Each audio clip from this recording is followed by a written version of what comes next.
Hey guys. So I'm gonna go over some proposed, villain ideas. Alright, are you ready? Alright, sorry. Sorry about that frog in my throat, my sinuses, it's winter. Alright, I have some ideas for villains, like, what if there was, like, an evil Batman-like villain, yeah, with a backstory about his parents who are uber-rich criminal leaders, who were, like, who were shot dead in an alley because, somebody that, they kind of, hurt years and years ago, came back for revenge and, shot them in front of him. So he kind of, decided to become a very delusional but very dedicated villain who decided to believe that they were a hero. And he also like thinks that anybody, with with her being, with her being, a bat, and it stole his idea for a bat-themed hero. Also, I should mention this guy definitely has all the brutal aspects of Batman, but not any of the heroic ones, unfortunately. Yeah, he's just inspired by Batman, okay. He's not literally Batman. Also, his outfit is kind of similar to Batman in the Wrath. Alright, if you guys don't know what the Wrath is, he's kind of a, Batman villain that's basically, he's basically one of those evil Batman from, the early days, where, his parents were kind of criminals, who kind of got shot by police, and he's, like, anti-police. Wait, I believe Wrath and his sidekick Scorn were kind of in, we're kind of in the end game. We're kind of like in the final episode of the 2000s Batman. Not the Batman animated series, the Batman. Yeah, his costume was a little bit different though, compared to the black and red of him in the comic appearance.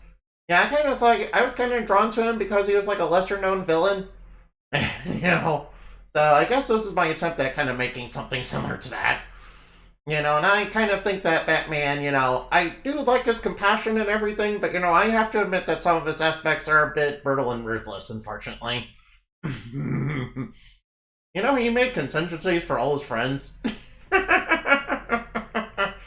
But, to be fair, they do get brainwashed and mind-controlled every other Tuesday, and, being a superhero is a stressful job, so I understand why he would do that. But, those plans, getting stolen is kind of dumb on his part, not gonna lie. Anyway, that's enough about that. Also, I have an idea for an evil magical girl. Some people might call that a witch, but, gotta go with that Madoka vibes. Who gives friendship speeches and attempt to marry Karen her opponents? Alright, it probably misses a whole bunch, just like, marrying Karen in, Persona 3. And it's basically a Persona and JoJo stand user, made with a cute barn owl with a cute barn owl theme, and her stand is basically Stalos. Oh, Stalos. I remember him from Castlevania. He's like that owl guy. That owl guy from the Argothea.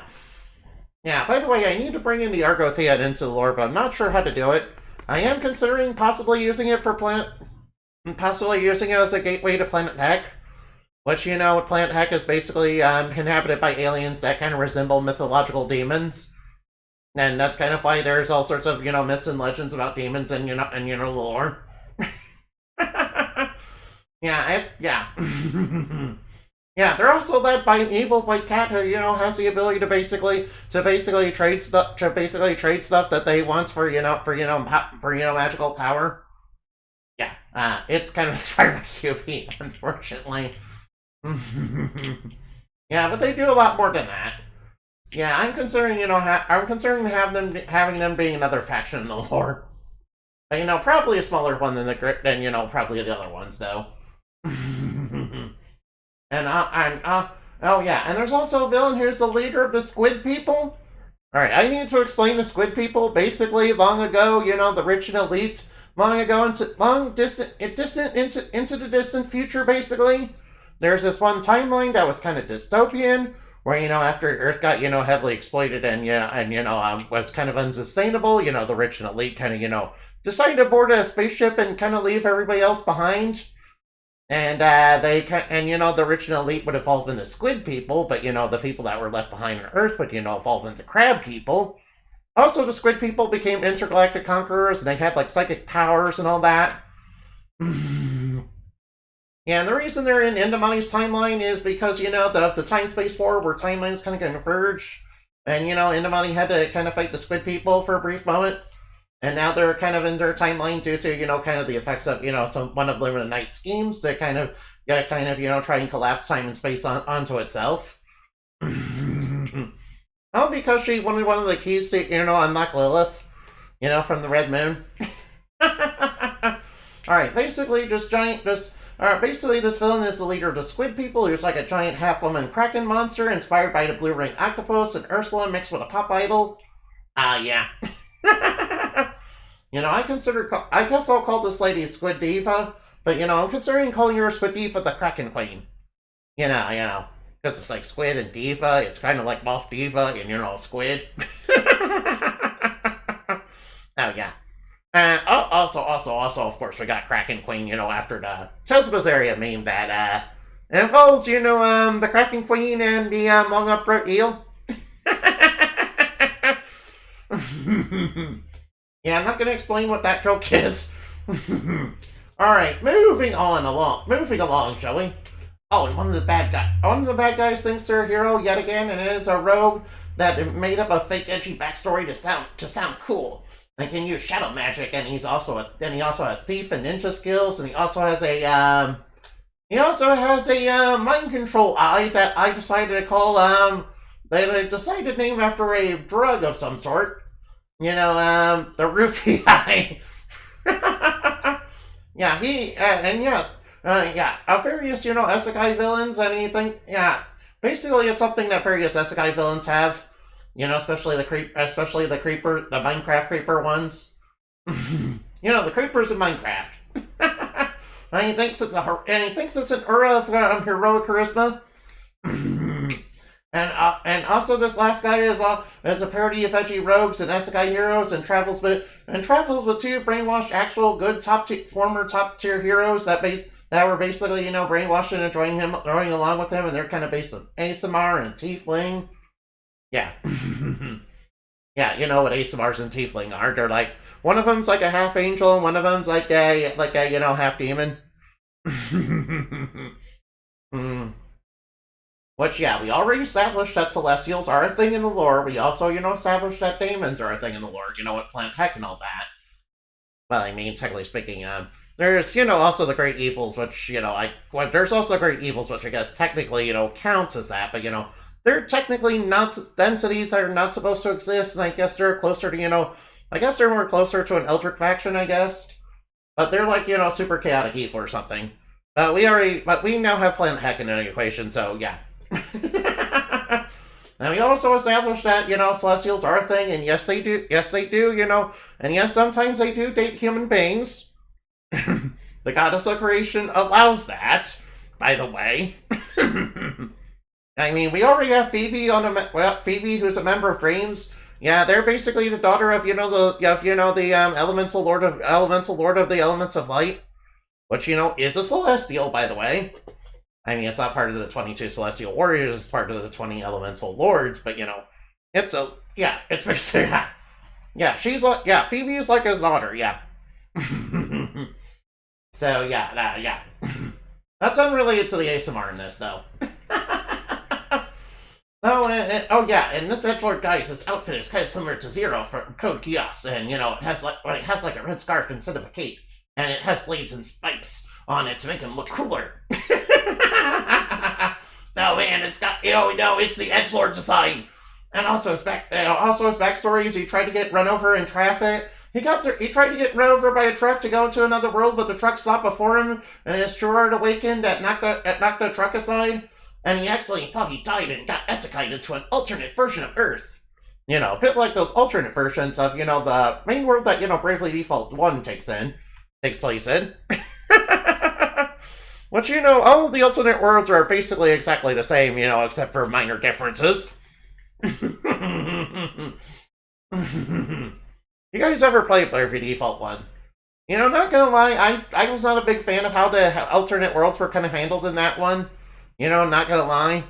Because, of course, it was like the same thing over and over and over and over again, so I kind of don't like Bravely Default 1 all that much. I do like Eri as a villain though. She was like the grandmother of, all the villains that came after her that were sort of the same thing. But they kind of they kind of had varying degrees of success. Even ones that were made by Square Enix that tried to, copy the floppy that she created. Such as in Forspoken. Yeah, we don't talk about Forspoken. Forspoken's, trash. Trash! No, wait. And there's one more villain, of course. We gotta talk about a semi-bionic ex-billionaire who lost it all because of his addiction to alcohol. Hot sauce. That which made him so hot that he flipped a table upon his own business and also his staff. And he kind of suffered severe alcohol damage to his liver and to his heart from the not alcohol, totally hot sauce, by the way. Totally non-alcoholic hot sauce. He got so sauced in the sauce that he kind of damaged his liver and also his heart, so he had to kind of use his robotics and engineering degree to kind of make an artificial liver and heart for himself.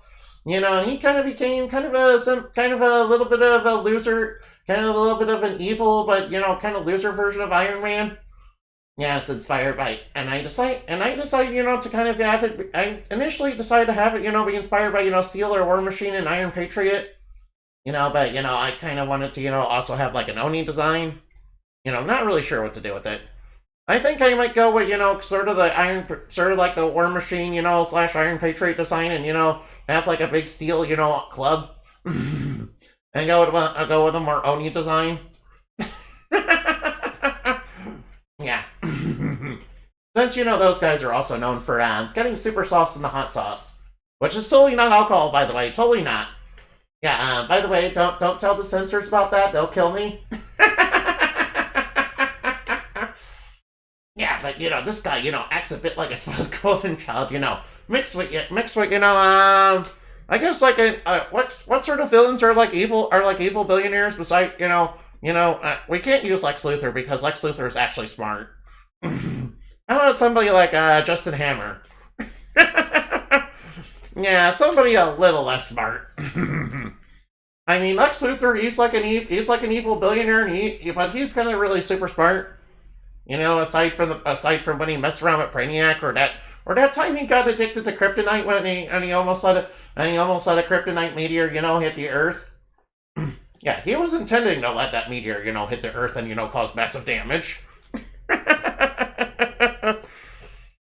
Funny enough, yeah, we all know that kryptonite, causes cancer. By the way, because Lex Luthor got cancer from it.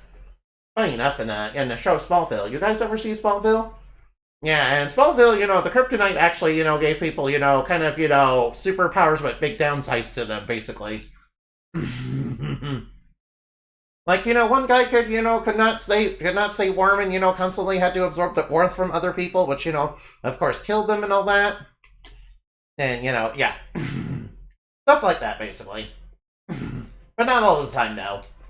Oh yeah, and they also made the red kryptonite work a little bit differently instead of causing like random effects that like affected Superman emotionally.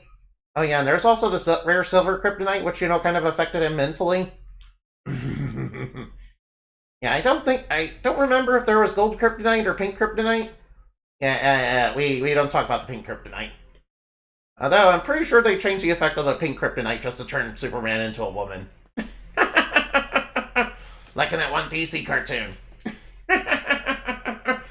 Anyway, that's enough. I'm going off on tangents, I'm sorry. Anyway, thank you for listening, and I hope you had plenty of fun. Remember to fly like bat and shine like the moon, for we are stuff dreams are made of. Oh yeah!